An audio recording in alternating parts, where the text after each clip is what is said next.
ಅಂದರೆ ದೇವರು ಧರ್ಮದ ಹೆಸರಲ್ಲಿ ಅಥವಾ ಬೇರೆ ಯಾವುದೇ ಹೆಸರಲ್ಲೂ ಆ ಥರದ್ದೊಂದು ಕೆಲಸ ಮಾಡೋದು ಅದು ಡೆಫಿನೆಟ್ಲಿ ಖಂಡನೀಯ.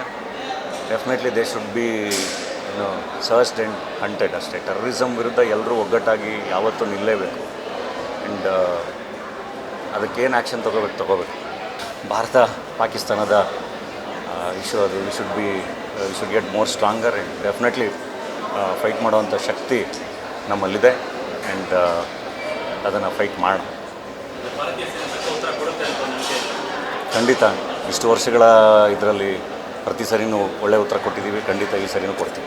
ಫೈರ್ ಫ್ಲೈ ನಮ್ಮ ನಿವೇದಿತಾ ಶಿವರಾಜ್ಕುಮಾರ್ ಅವರ ಮೊದಲ ನಿರ್ಮಾಣದ ಸಿನಿಮಾ. ಮೊದಲ ಪ್ರಯತ್ನದಲ್ಲೇ ಆ್ಯಕ್ಚುಲಿ ಬಹಳ ಒಳ್ಳೆಯ attempt fire fly. Vamshi definitely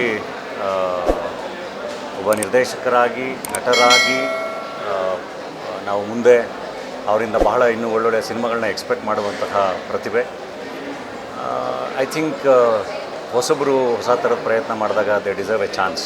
ಹಾಗಾಗಿ ನಿಮಗೆ ಸಿನಿಮಾದ ಅಪ್ರೋಚೇ ಬೇರೆ ಥರ ಇದೆ, ಹೊಸ ಥರ ಅಪ್ರೋಚ್ ಇದೆ. ತುಂಬ ಹೊಸದಾಗಿ ಕತೆ ಹೇಳಿದ್ದಾರೆ.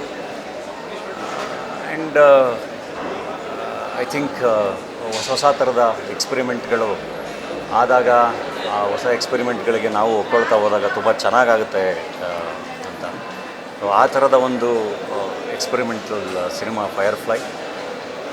ಆ್ಯಂಡ್ ನಿರ್ಮಾಪಕರಾಗಿ ಕೂಡ ಬಹಳ ಸಿನಿಮಾನ ತುಂಬ ಪ್ಯಾಷನೇಟಾಗಿ ನಿವೇದಿತಾ ಅವರು ನಿರ್ಮಿಸಿದ್ದಾರೆ. ಆ್ಯಂಡ್ ಪ್ರತಿಯೊಬ್ಬರಲ್ಲೂ ಅಂದರೆ ನಿರ್ದೇಶಕರಾಗಿ, ನಟರಾಗಿ ಎರಡೂ ಕಡೆ ತುಂಬ ಒಳ್ಳೆಯ ಪ್ರಾಮಾಣಿಕತೆ ಮತ್ತು ಪ್ಯಾಷನ್ನ ಕಾಣುತ್ತೆ ವಂಶಿ ಅವರು.